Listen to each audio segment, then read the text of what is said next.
प्रभाकरजी देशमुख साहेब हे सर्वसमावेशक आणि सर्व बहुजन म्हणजे परवा शिवस्वराज्य यात्रेची जी सभा झाली त्यामध्ये त्यांनी सिद्धनाथाची शपथ घेऊन सांगितलं की मी माझं समाजकारण आणि राजकारण 18 पगड जाती आणि 12 बलुतेदारांना घेऊन चालतो. प्रभाकर देशमुख साहेबांना विधानसभेत पाठवण्याचा निर्धार व्यक्त करत आहोत. सुसंस्कृत संयमी असं हे व्यक्तिमत्व कुणालाही कधी आपल्या शब्दाने रुचणार नाही. सौम्य आणि अत्यंत बुद्धिमत्ता ठेवून आणि कृतिशील विचारांचे गतिमान नेतृत्व म्हणून जी आमदार साहेब स्वतः ओबीसी प्रभागात असून धनगर समाज हा सुद्धा ओबीसी मध्ये मोडतो. मी आज एक ओबीसी समाजातला म्हणून सांगू इच्छितो आणि ही खंत व्यक्त करतो की त्यांनी कुठल्याही धनगर समाजातल्या व्यक्तीला अगदी मान तालुका असेल कुठल्याही व्यक्तीला कुठल्याही पदापर्यंत पोहोचवलं नाही. आज समाजाच्या मताचा वापर केला असा माझा स्पष्ट आरोप आहे. धनगर बांधव सहन करणार नाही कारण त्यांनी कुठलाही आजपर्यंत इतक्या विधानसभे अधिवेशनं झाली एकही धनगर आरक्षणाचा मुद्दा उपस्थित केला नाही. एसटी स्टँड पहा त्याची अवस्था काय, पावसाळ्यात पाणी आलं पावसामध्ये झालं तर त्याची अगदी अशी अवस्था होती की एसटी उभी राहू शकते का. ज्या तरुण मुलांना युवकांना रोजगाराची गरज आहे, सुशिक्षित बेकारीचं प्रमाण वाढत कोणती MIDC नाही. VP सिंग सरकारांच्या काळात जो लागू झाला तर त्या विरुद्ध भाजपनी आपलं कमंडल यात्रा देशभर काढली होती आणि ओबीसी आरक्षणाला विरोध केला होता. त्या उलट पहिलं मंडल आयोगाची अंमलबजावणी किंवा ओबीसी आरक्षण NTचं आरक्षण असेल हे माननीय आमचे देशाचे नेते आणि आमचं दैवत माननीय कृषीरत्न शरदचंद्रजी पवार साहेब यांनी पहिली अंमलबजावणी महाराष्ट्रात केली. त्याची नमस्कार, लय भारीमध्ये आपल्या सगळ्यांचं स्वागत. मी आलो आहे वडूज या गावामध्ये. वडूज हा मान खटाव मतदारसंघामध्ये भाग येतो आणि माझ्यासोबत आहेत डॉक्टर महेश माने. डॉक्टर महेश माने हे सुप्रसिद्ध दंत म्हणजे दाताचे ते डॉक्टर आहेत. याशिवाय ते सामाजिक क्षेत्रात सक्रिय आहेत, राजकीय क्षेत्रामध्ये सक्रिय आहेत. ते राष्ट्रवादी काँग्रेसचे कार्यकर्ते आहेत. त्यांच्या पत्नी महिला राष्ट्रवादी काँग्रेसच्या अध्यक्ष आहेत, तालुका अध्यक्ष आहेत. डॉक्टर साहेब धनगर समाजामधले कार्यकर्ते आहेत. याशिवाय इथल्या या ठिकाणी सामाजिक क्षेत्रात ते कार्यरत असतात. धनगर समाजाचा एक चांगला चेहरा म्हणून ते परिचित आहेत. आणि आजच इथून राष्ट्रवादी काँग्रेसच्या वतीने म्हणजे शरद पवार यांची जी राष्ट्रवादी काँग्रेस आहे यांच्या वतीने प्रभाकर देशमुख हे निवडणूक लढवणार आहेत. त्यांचं तिकीट जाहीर झालेलं आहे आणि डॉक्टर माने हे प्रभाकर देशमुखांचे फार जवळचे आहेत आणि ते तिकीट ज्यावेळी डिक्लेअर झालं त्यावेळी योगायोगाने आमची भेट झाली म्हणून मी त्यांची खास मुलाखत घेत आहेत. तर सर, तुमची पहिली प्रतिक्रिया काय की प्रभाकर देशमुख यांना तिकीट जाहीर झालेलं आहे, तुम्ही त्यांच्या फार जवळच्या? मला असं म्हणेन की माननीय प्रभाकरजी देशमुख साहेब यांनी 5 वर्षांमध्ये जी खरीखुरी तपश्चर्या केली आहे, जी राष्ट्रवादी काँग्रेस पक्ष ज्याची फार मोठी फूट झाली त्या काळात सुद्धा शरदचंद्र पवार साहेब यांच्या पाठीशी निष्ठेने उभा राहून त्यांनी जी आपली निष्ठा व्यक्त केली त्यामुळे आम्हाला आज सर्व राष्ट्रवादी शरदचंद्र पवार गटाच्या कार्यकर्त्यांना अभिमान वाटतो की आज आम्ही निष्ठावान नेत्याचे निष्ठावंत कार्यकर्ते आहोत आणि आज आम्ही ताकदीनिशी ही निवडणूक लढू आणि जिंकू सुद्धा. आणि आम्ही माननीय प्रभाकर देशमुख साहेबांना विधानसभेत पाठवण्याचा निर्धार व्यक्त करत आहोत. तुम्ही मान आणि खटाव असे 2 तालुके एकत्र आहेत या मतदारसंघामध्ये. त्यातला खटावचा जो भाग आहे तुम्ही खटावचं नेतृत्व करता, तर खटावमध्ये काय परिस्थिती आहे? म्हणजे जयकुमार गोरे आणि प्रभाकर देशमुख यांची जर हे करता तुलना करता काय परिस्थिती आहे? माननीय प्रभाकरजी देशमुख साहेब हे स्वतः माजी कोकण आयुक्त आहेत. ते संधी अधिकारी होते. आज अत्यंत प्रभावी आणि कुशल आपली कारकीर्द गाजवणारे, अत्यंत पवारसाहेबांच्या आज मुख्यमंत्री काळामध्ये 10 वर्ष सचिव असणारे आणि त्यांच्या आदर्शावर चालणारे, छत्रपती शिवाजी महाराजांच्या आदर्शावर आणि आज बहुजन प्रतिपालक म्हणून जशी छत्रपती शिवाजी महाराजांची एक ख्याती होती तसं त्यांच्या आदर्शावर चालणारे, प्रत्येक कार्यकर्त्याला आपल्या मुलाइतकंच प्रेम करणारे आज नेतृत्व म्हणून त्यांची ओळख असते. अत्यंत कर्तव्यदक्ष, सुसंस्कृत, संयमी असं हे व्यक्तिमत्व कुणालाही कधी आपल्या शब्दाने रुचणार नाही. सौम्य आणि अत्यंत बुद्धिमत्ता ठेवून आणि कृतिशील विचारांचे गतिमान नेतृत्व म्हणून जी त्यांची ओळख आहे आणि आज खटाव तालुक्याची जनता ही ओळखून आहे आणि त्यांच्या या या आज व्यक्तिमत्वाला प्रभावित होऊन खटाव तालुक्यामधून फार मोठं मताधिक्य साहेबांना मिळेल हे मी विश्वासाने आणि हे मी तुम्हाला विश्वासाने सांगू इच्छितो. आता तुम्ही धनगर समाजाचंही नेतृत्व करता, परंतु असं म्हटलं जातं की बराचसा धनगर समाज हा जयकुमार गोरे यांना पाठिंबा देतो. तर जयकुमार गोरेंनी या तालुक्यात धनगर समाजासाठी काही म्हणजे आरक्षणासाठी काही लढाई केल्यात का, किंवा काही महत्वाची पदं धनगर समाजाला दिलेत का? म्हणजे धनगर समाजासाठी जयकुमार गोरे यांनी काय काय केलंय?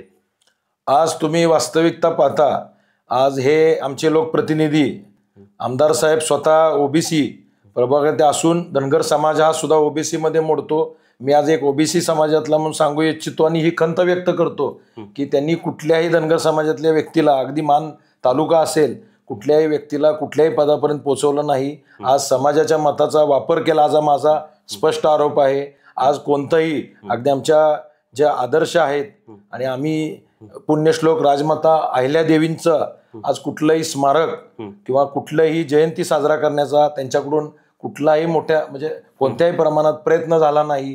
किंवा मला असं सांगू इच्छितो की जी धनगर एसटी आरक्षणासाठी आमचे धनगर बांधव आज उपोषणाची लढाई किंवा आरक्षणाची लढाई लढत आहेत, ते उपोषणाला बसताना असताना ते आरक्षण दैवडी असेल किंवा मसवड ते मंत्रालय जी पदयात्रा निघाली होती त्यामध्ये मी त्याचा स्वतः साक्षीदार आहे. मला मी त्यांच्या पावलोपावली त्यांची मी दखल घेत होतो. जे सहाय्य करता आलं ते केलं, पण ते आरक्षण उलट चिरडण्याचा किंवा त्याला पक्षाचं कुठलं तरी पाठीशी घालण्याचा प्रयत्न असे आरोप केले आणि आमच्या बांधवांना त्याची सल मनात आहे. हे कुठलाही धनगर बांधव सहन करणार नाही, कारण त्यांनी कुठलाही आजपर्यंत इतक्या विधानसभे अधिवेशनं झाली, एकही धनगर आरक्षणाचा मुद्दा उपस्थित केला नाही. आणि त्यांनी केला असेल तर त्यांनी त्याची स्पष्टीकरण द्यावं, मी त्यांचं स्वागत करेन. त्यामुळं हा धनगर समाज त्यांच्यावर रोष बाळगून आहे आणि हा उद्रेक आपल्याला धनगर समाजाचा आपल्याला येणाऱ्या विधानसभेमध्ये तो मतातून व्यक्त होईल, हे मी तुम्हाला सांगू इच्छितो. आता मला सांगा की खटाव तालुका जो आहे, तर खटाव तालुक्यामध्ये जयकुमार गोरे यांनी गेली 15 वर्ष काय केलं? आज तुम्ही स्वतः पाहताय, आज तुम्ही गावोगावी फिरताय, लोकांची व्यथा किंवा त्यांच्या भावना जाणून घेताय, तर तुम्ही पाहत असाल वडूसारखं एवढं मोठं गाव की जे अगदी मतदारसंघामध्ये मोठ्या प्रमाणात असलेलं इतकं गाव आहे. या गावामध्ये काय काय सुविधा हव्यात, तर त्या पद्धतीनं तुम्ही पाहिलं तर वडूचं एसटी स्टँड पहा, त्याची अवस्था काय. पावसाळ्यात पाणी आलं, पावसामध्ये झालं तर त्याची अगदी अशी अवस्था होती की एसटी उभी राहू शकते का. आज माननीय माजी आमदार डॉक्टर येळगावकरांच्या काळात मंजूर झालेलं क्रीडा संकुल आज त्याचं पुढं कोणत्याही प्रकारात व्यापक स्वरूपात झालं नाही. तिथं अवस्था अशी आहे की तिथं कोणी जाऊ शकत नाही, ते कुठल्याही बंद स्थितीत पडलेलं आहे. खटाव तालुक्यामध्ये आज एवढा मोठा वर्ग शिकलेला आहे. शिक्षणाच्या बाबतीत आमचा तालुका दुष्काळी भाग असला तरी खूप प्रमाणात शिक्षणाचं प्रमाण अत्यंत चांगलं आहे. पण तरी सुद्धा कुठलाही बेरोजगारीचा प्रश्न आज आमच्या ज्या तरुण मुलांना, युवकांना रोजगाराची गरज आहे. सुशिक्षित बेकारीचं प्रमाण वाढत, कोणतीही MIDC नाही, कोणत्याही प्रकारात कुठलेही व्यापक स्वरूपात लघु उद्योग नाहीत. तर ही खंत हे युवक बाळगून आहेत, त्यांना रोजगाराची गरज आहे. त्या उलट आमचे नेते, धडाडीचे नेते माननीय प्रभाकरजी देशमुख साहेब यांनी मानमध्ये जी जशी MIDC मंजूर होते की ती पुढं सुरू करून खटावमध्ये सुद्धा एखादी MIDC चांगल्या स्वरूपात यावी आणि आपल्या युवकांना रोजगार मिळावा यासाठी त्यांचा मानस आहे. आणि ते माझ्या मते मी स्वतः त्यांचा एक अत्यंत जवळचा कार्यकर्ता म्हणून सांगू इच्छितो की ते स्वप्न पूर्ण करून दाखवतील. आपण त्यांना ती संधी द्यावी ही मी कळकळीची नम्र विनंती करतो. आता शेवटचा प्रश्न की जयकुमार गोरे यांना मान खटावने 15 वर्ष दिली. आता 5 वर्ष पुढचे समजा प्रभाकर देशमुख जर निवडून आले तर मागचे 15 वर्ष आणि पुढचे 5 वर्ष, तर काय फरक असेल मान खटावमध्ये? साहेब मला सांगायचं की आज तुमच्या पुढं आज निवडणुकीचं बिगुल वाजलेलं आहे. रणांगणात ही धुमाळी सुरू झालेली आहे. तर आपण वास्तविक पाहता सर्व चित्र बघताय तर जनता जनार्दन आहे. आज ही निवडणूक जनतेनं आपल्या हातात घेतलेली आहे.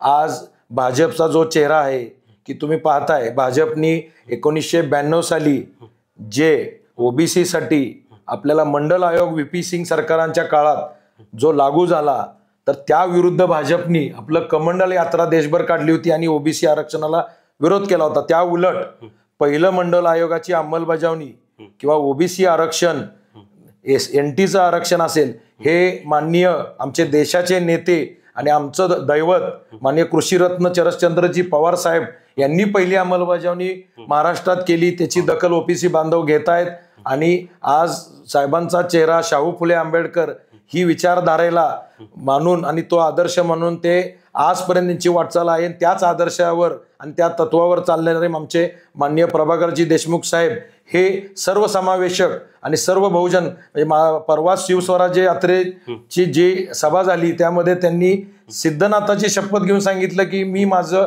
समाजकारण आणि राजकारण 18 पगड जाती आणि 12 बलुतेदारांना घेऊन चालतो. असं हे बहुजनांना घेऊन जाणारं नेतृत्व आज ह्या मतदारसंघाला त्यांची अत्यंत गरज आहे. आणि ह्या मतदारसंघात तुम्ही त्यांना संधी दिली तर ह्या खटाव मान मतदारसंघाचं नंदनवन झाल्याशिवाय राहणार नाही. धन्यवाद माने साहेब. तुम्ही मान खटावच्या जनतेसाठी प्रभाकर देशमुख हे कसे असतील, पुढचे 5 वर्ष ते मान खटावचं कसं नंदनवन करतील याची माहिती दिली. तुम्ही सांगितलं की ते 18 पगड जातीचे नेतृत्व करणारे देशमुख साहेब आहेत. शरद पवारांच्या पावलावर पाऊल टाकून ते या मान खटावचा कायापालट करतील. महत्त्वाचं तुम्ही ओबीसीचा प्रश्न सांगितला की जयकुमार गोरे यांनी गेल्या 15 वर्षात ओबीसीसाठी, विशेषतः धनगरांसाठी काहीच केलं नाही. या उलट प्रभाकर देशमुख भरपूर काही करतील अशा पद्धतीचं तुम्ही आशावाद व्यक्त केलेला आहे. धन्यवाद. तुम्ही लय भारीशी चर्चा केल्याबद्दल आपले आभार. नमस्कार.